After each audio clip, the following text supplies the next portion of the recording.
بسم الله الرحمن الرحيم إن الحمد لله نحمده ونستعينه ونستغفره من يهده الله فلا مضل له ومن يضلل فلا هادي له وأشهد أن لا إله إلا الله وحده لا شريك له وأشهد أن سيدنا ونبينا وحبيبنا وشفيعنا وقرة أعيننا محمدا عبده ورسوله صلی اللہ تبارک و تعالی علیہ وعلا آلہ واصحابہ وازواجہ وذریتہ وبارک وسلم تسلیما کثیرا اما بعد فاعوذ باللہ من الشیطان الرجیم بسم اللہ الرحمن الرحیم ظہر الفساد فی البر والبحر بما کسبت ایدی الناس لیذیقہم بعد الذی عملوا لعلہم یرجعون وقال تعالى وَلَنُذِيقَنَّهُم مِّنَ الْعَذَابِ الْأَدْنَى دُونَ الْعَذَابِ الْأَكْبَرِ لَعَلَّهُمْ يَرْجِعُونَ سبحان ربك رب العزة عما يصفون وسلام على المرسلين والحمد لله رب العالمين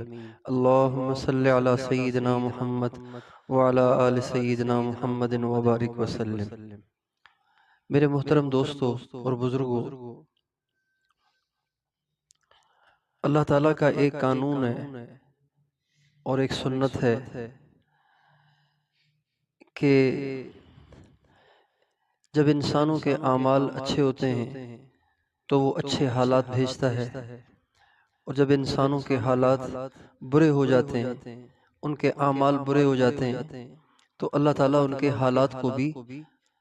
برا کر دیتا ہے،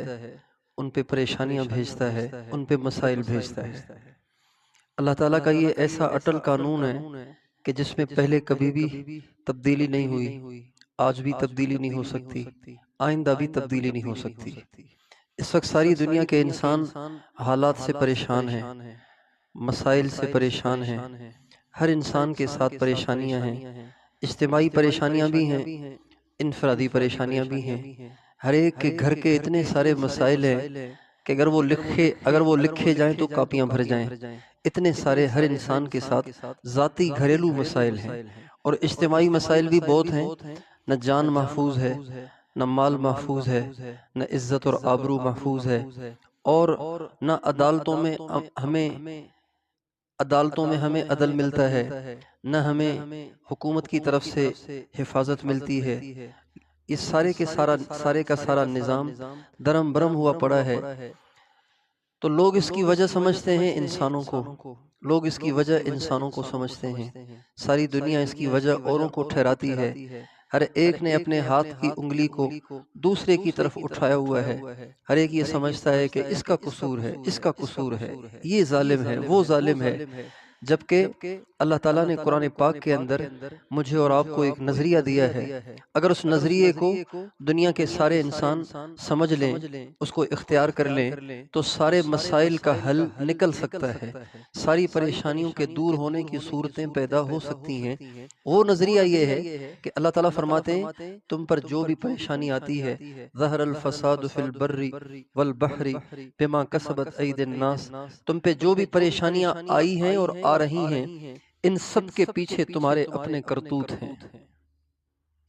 اگر تمہارے اعمال ٹھیک ہو جائیں گے تو ہم حالات کو ٹھیک کر دیں گے، اگر تم اعمال کو ٹھیک نہیں کرو گے تو تم چاہے کچھ بھی کر لو، تمہارے حالات کبھی بھی ٹھیک نہیں ہو سکتے۔ ہماری عوام نے ہمیشہ سے یہ نظریہ اختیار کیا ہوا ہے کہ ایک حکومت آتی ہے تو کہتے ہیں یہ حکومت ٹھیک نہیں ہے، اب اگلی حکومت کا انتظار کرو، اگلے 5 سال کا انتظار کرو، اگلے الیکشن کا انتظار کرو۔ اگلے الیکشن کے بعد جو آتے ہیں وہ پچھلوں کی بھی یاد بھلا دیتے ہیں، ایسے وہ پریشانیوں کا باعث بنتے ہیں، ایسے مسائل کا باعث بنتے ہیں کہ پچھلی حکومتوں سے آنے والی پریشانیاں بھی انسان بھول جاتا ہے۔ یہ اللہ تعالیٰ کی طرف سے سزا ہے جو ہمیں اور آپ کو مل رہی ہے، اس لیے کہ ہم نے امیدیں لگائی حکومت والوں سے، امیدیں لگائی مخلوق سے، امیدیں لگائی اپنے جیسے انسانوں سے۔ اگر ہم اللہ سے امیدیں لگاتے، اگر ہم اللہ پہ بھروسہ کرتے، اللہ پہ یقین کرتے، اللہ کو بنانے والا یقین کرتے، اللہ کو بگاڑنے والا یقین کرتے، تو اللہ ہمارے مسائل کو ٹھیک کر دیتے۔ اللہ تعالیٰ فرماتے ہیں قُلِ اللَّهُمَّ مَالِكَ الْمُلْكِ تُؤْتِي الْمُلْكَ مَنْ تَشَاءُ وَتَنزِعُ الْمُلْكَ مِمَّنْ تَشَاءُ وَتُعِزُّ مَنْ تَشَاءُ وَتُذِلُّ مَنْ تَشَاءُ۔ اللہ فرماتے ہیں اے میرے نبی ساری دنیا کے انسانوں کو بتاؤ اس سارے ملک کا مالک، اس ساری سلطنت کا بادشاہ اکیلا اللہ ہے، اللہ کے سوا کوئی نہیں ہے۔ اللہ جسے چاہے عزت دے، جسے چاہے ذلیل کرے، جسے چاہے ملک دے، جسے چاہے ملک چھین لے۔ اللہ پاک جو چاہے گا وہ ہوگا، اللہ جو نہیں چاہے گا وہ نہیں ہوگا۔ تو قرآن نے ہمیں کیا نظریہ دیا ہے؟ قرآن نے ہمیں یہ نظریہ دیا ہے کہ اگر کوئی پریشانی آ جائے، کوئی مسئلہ آ جائے، کوئی تکلیف آئے تو فوراً اپنے اندر چیک کرو کہ آپ سے کون سی غلطی ہوئی ہے۔ اعمال انسان سمجھتا ہے کہ اگر میں نے گاڑی میں بیٹھ کے، بڑی بڑی کوچیں چلتی ہیں نا، کوچوں میں اسکرین لگی ہوتی ہے، اس میں فلم چل رہی ہوتی ہے، اب ایک آدمی بیٹھا ہوا ہے، سواری بن کے بیٹھا ہوا ہے، اب وہ سامنے فلم چل رہی ہے تو یہ بھی دیکھنے لگ گیا، یہ بھی دیکھنے لگ گیا، یہ سمجھتا ہے کہ میرے دیکھنے سے کیا ہوگا، اگر میں نے فلم دیکھ لی تو کیا ہوا، یہ ساری گاڑی بھی تو دیکھ رہی ہے، اور کوئی بازار سے عورت گزر رہی ہے تو سارے اس عورت کو دیکھ رہے ہیں، یہ بھی دیکھ رہا ہے، یہ سمجھ رہا ہے کہ میرے دیکھنے سے کیا ہوگا، یہ بھی تو دیکھ رہے ہیں، میرے دیکھنے سے کیا ہو جائے گا۔ سارے دکاندار جھوٹ بول رہے ہیں، سارے دکاندار دو نمبری کر رہے ہیں، سارے دکاندار اپنے گاہکوں کو دھوکہ دے رہے ہیں، بتاتے کچھ اور ہیں، دیتے کچھ اور ہیں، خرید کسی اور ریٹ میں ہوتی ہے اور بتاتے کوئی اور ریٹ ہیں، تو بظاہر دکاندار یہ سمجھتا ہے میں نے جھوٹ بول لیا تو کیا ہوا، اتنے سارے جو جھوٹ بول رہے ہیں۔ ایک ملازم، سرکاری ملازم اگر رشوت لیتا ہے تو وہ کہتا ہے میں نے رشوت لی تو کیا ہوا، میرے سے بڑے افسر نے بھی تو مجھ سے رشوت لی ہے، اس کے بڑے افسر نے بھی تو اس سے لی ہے، اور میں نے بھی آگے چھوٹے کو دینی ہے، چھوٹے نے مجھے دینی ہے، تو اگر یہ رشوت میں نے لے لی تو اس سے کیا ہوگا۔ حالانکہ انسان کے جسم سے جب اللہ پاک کی ایک نافرمانی صادر ہوتی ہے تو وہ اپنا اثر دکھائے بغیر نہیں رہتی۔ ہماری آنکھ سے نافرمانی ہو، ہماری زبان سے نافرمانی ہو، ہمارے کان سے نافرمانی ہو، ہمارے وجود سے کسی قسم کی کوئی بھی اللہ کی نافرمانی ہو، وہ اپنا اثر دکھائے بغیر نہیں رہتی، اپنا اثر دکھائے بغیر نہیں رہتی۔ جیسے ایک آدمی کے ہاتھ میں پسٹل ہو اور وہ کسی پہ فائر کرے اور وہ گولی اس کو جا کر لگے، گولی نشانے پہ لگے اور وہ کہے کہ چھوٹی سی تو گولی ہے، میں نے مار دی تو کیا ہوا، چھوٹی سی گولی سے انسان مر جائے گا کیا، لیکن وہ تو گولی جائے گی تو پتہ چلے گا نا۔ جیسے گولی اثر رکھتی ہے میرے بھائی اور دوستو، انسان کے جسم سے نکلنے والا ہر عمل ہر عمل ہر عمل اثر رکھتا ہے۔ ایک اللہ والے کہتے ہیں میں نے دیکھا ہے کہ جب کبھی بھی مجھ سے کوئی غلطی ہوتی ہے اللہ میری بیوی کو میرا نافرمان کر دیتے ہیں، جب کبھی بھی مجھ سے کوئی غلطی ہوتی ہے اللہ میرے بچوں کو میرا نافرمان کر دیتے ہیں۔ میں اپنے بچوں میں جب دیکھتا ہوں کہ میرے بچے میری مان نہیں رہے، میں سمجھ جاتا ہوں کہ میرا مالک مجھ سے ناراض ہو گیا ہے۔ جب میری بیوی میری بات نہیں مان رہی ہوتی، میں کہتا کچھ ہوں اور وہ کرتی کچھ ہے، ان سے کہ باہر پڑھ لیں، یہ سامنے آ کے پڑھ لیں، خدا کے بندے۔ بیوی سے کہا کچھ کر رہی ہے کچھ، بچوں سے کہا کچھ کر رہے ہیں کچھ، تو کہتے ہیں میں سمجھ جاتا ہوں کہ میں نے اللہ کی کوئی نافرمانی کی ہے، میرا مالک مجھ سے ناراض ہو گیا ہے، اس لیے اس نے میری بیوی کو میرا نافرمان کر دیا ہے، میرے بچوں کو میرا نافرمان کر دیا ہے۔ میرے دوستو جب چھوٹی چھوٹی باتوں کا اللہ تعالیٰ ضرور اثر دکھاتے ہیں، اس کا ضرور نتیجہ نکلتا ہے، تو بتائیے جب ساری زندگیاں نبی کے طریقے سے ہٹی ہوئی ہوں، جب ساری زندگی کا نظام اللہ کی نافرمانی پہ آیا ہوا ہو، تو بتائیے ہمارے حالات اچھے ہوں گے یا ہمارے حالات برے ہوں گے۔ اس لیے اگر ہم چاہتے ہیں کہ ہمارے اور ساری دنیا کے سارے انسانوں کے حالات ٹھیک ہو جائیں، تو اس کے لیے اس کے سوا کوئی راستہ نہیں ہے کہ ہم اپنی زندگیوں کو تبدیل کریں، ہم اپنے نبی کے طریقے والی زندگی گزاریں، اللہ کو راضی کریں اور اپنی زندگی میں کوئی بھی اللہ کی نافرمانی نہ ہونے دیں، اللہ پاک کی کوئی نافرمانی نہ ہونے دیں۔ سر سے لے کے پاؤں تک نبی کریم صلی اللہ علیہ وسلم کے طریقے پر زندگی گزاریں۔ کتنے افسوس کی بات ہے کہ آج ہم مسلمان اپنے نبی کو سچا بھی مانتے ہیں، اپنے نبی پہ ایمان بھی لاتے ہیں، اپنے نبی کو سب سے زیادہ عظیم الشان بھی مانتے ہیں، اپنے نبی کو آخری نبی اور نبیوں کا سردار بھی مانتے ہیں، اپنے نبی کو سب سے اچھا مانتے ہیں، لیکن جب زندگی گزارنے کا وقت آتا ہے تو اپنے نبی کی خلاف ورزی کر جاتے ہیں۔ یہ جتنی نوجوان نسل ہے نا، یہ اپنی زندگی کو حضور کے طریقے سے ہٹ کر گزارتے ہوئے سوچتے نہیں ہیں کہ میں کس کے طریقے کے خلاف چل رہا ہوں۔ ایک دفعہ ہم گاڑی میں سفر کر رہے تھے تو ہمارے ساتھ جو ساتھی تھے، عشاء کی نماز ہم نے پڑھی اسٹاپ پہ، پھر گاڑی کا وقت ہو گیا، سنت پڑھنے کا موقع نہیں تھا تو ہم گاڑی میں بیٹھ گئے۔ جب ہم گاڑی میں بیٹھ گئے تو مجھے ساتھی نے کہا یار بات یہ ہے کہ مجھ سے سنت نہیں پڑھی جائے گی، بس آپ کے ساتھ میں نے فرض پڑھ لیا وہ کافی ہے، نہ میں نے سنت پڑھنی ہے نہ میں نے وتر پڑھنا ہے۔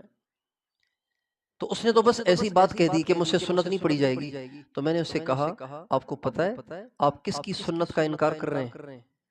آپ کو پتہ ہے کہ آپ کس کی سنت کو چھوڑنے لگیں؟ آپ ذرا سوچیں تو صحیح، جس ذات کی سنت کو آپ چھوڑنے کا ارادہ کر رہے ہیں وہ کون ہے؟ وہ محمد مصطفیٰ ہیں، وہ نبیوں سے وہ سارے نبیوں کے امام اور سردار ہیں، وہ آپ کی ماں سے زیادہ آپ کے لیے دعائیں کرنے والے ہیں۔ نبی کریم صلی اللہ علیہ وسلم نے میرے اور آپ کے لیے جو دعائیں کی ہیں وہ ہماری ماں سے بھی زیادہ ہیں۔ اتنی دعائیں امت کے لیے آپ نے مانگی ہیں، اتنی دعائیں مانگی ہیں کہ کوئی ماں اپنے بچوں کے لیے اتنی دعائیں نہیں کرے گی جتنی ہمارے نبی نے اپنی امت کے لیے دعائیں کی۔ جس نبی نے آپ کے لیے اتنی دعائیں کی اس کی سنت چھوڑ دو گے؟ جب یہ ہمارے نوجوان نائی کے پاس داڑھی کٹوانے جاتے ہیں، داڑھی منڈوانے جاتے ہیں، ان کو یہ خیال نہیں رہتا کہ میں کس کی سنت پہ اس طرح چلوانے لگا ہوں، کس کی سنت پہ میں کینچی چلانے لگا ہوں، کس کی سنت کو میں گٹر اور نالی کے حوالے کرنے لگا ہوں۔ میرے دوستو، کاش کہ ہم ہر قدم اٹھانے سے پہلے یہ سوچ لیا کریں کہ میرے آقا کا کیا طریقہ ہے، میرے آقا کی کیا سنت ہے۔ اگر ساری دنیا کے مسلمان یہ والی زندگی اختیار کر لیں، سر کے بالوں سے لے کے پاؤں کے ناخن تک اپنی پوری زندگی کو اللہ اور اس کے نبی کے حکم کے مطابق بنا لیں، خدائے پاک کی قسم ان کا حکمران اگر فرعون بھی بن گیا تو بھی ان کے حالات خراب نہیں ہو سکتے۔ ان کا حکمران اگر فرعون بھی بن گیا تو ان کے حالات خراب نہیں ہوں گے، لیکن اگر ان کی زندگیاں سنت کے مطابق نہ آئیں، ان کی زندگی سے نافرمانیاں نہ نکلیں، انہوں نے جھوٹ بولنا نہ چھوڑا، دھوکہ دینا نہ چھوڑا، اور فیس بک اور یوٹیوب پہ ننگی فلمیں اور فاحشہ عورتوں کی تصویروں کو دیکھنا نہ چھوڑا، تو ان کا حکمران چاہے جنید بغدادی بن جائے، چاہے حضرت غوث اعظم بن جائیں، تب بھی ان کے حالات ٹھیک نہیں ہوں گے، اس لیے کہ اعمال ٹھیک نہیں ہوں گے تو حالات ٹھیک نہیں ہوں گے۔ تو اس لیے میں بھی اور آپ بھی ہم سب کے سب اس کی نیت کریں، انشاءاللہ اپنی زندگی دین کے مطابق گزارنے کی کوشش کریں گے۔ بھئی دین کے مطابق زندگی گزاریں گے نا انشاءاللہ، اپنے نبی کے طریقے پہ زندگی گزاریں گے نا انشاءاللہ، سر کے بالوں سے لے کے پاؤں کے ناخن تک 24 گھنٹے کی زندگی اپنے نبی کے طریقے پر گزارنے کی نیت کریں۔ یہ نوجوان نسل خاص طور پہ ان سے درخواست ہے کہ خدا کے واسطے، اللہ کے واسطے اپنے چہروں پہ داڑیاں رکھو، اپنے سر پہ ٹوپی پگڑی رکھو، اور اپنی شلوار کو پانچوں ٹخنوں سے اوپر رکھو، نمازوں کی پابندی کرو، پانچوں نمازیں پابندی سے پڑھو۔ آپ کی ماں زندہ ہے اس کی دعائیں لو، آپ کے باپ زندہ ہیں ان سے دعائیں لو۔ لوگ بزرگوں سے دعائیں لیتے ہیں، ماں باپ بوڑھے مر رہے ہوتے ہیں ان سے دعائیں نہیں لیتے، حالانکہ ماں باپ کی دعا ساری دنیا کے سارے بزرگوں کی دعا سے زیادہ اثر رکھتی ہے۔ اس لیے ماں باپ کی خدمت کریں، اور آپ کے گھر میں بیوی ہے اس کی خدمت کریں، اس سے حسن سلوک کے ساتھ پیش آئیں، اچھے طریقے سے اس کے ساتھ رہیں، نرمی کا برتاؤ کریں۔ ہمارے نبی کا ارشاد ہے یغلبن الکریم ویغلبہن اللعین، جو عورتوں کو دباتا ہے وہ کمینہ آدمی ہے، جو عورتوں کو دبا کے رکھتا ہے، عورتوں سے لڑتا ہے، عورتوں کو مارتا ہے، عورتوں کو ڈانٹتا ہے، عورتوں کی بے عزتی کرتا ہے، آپ علیہ السلام فرماتے ہیں وہ کمینہ آدمی ہے۔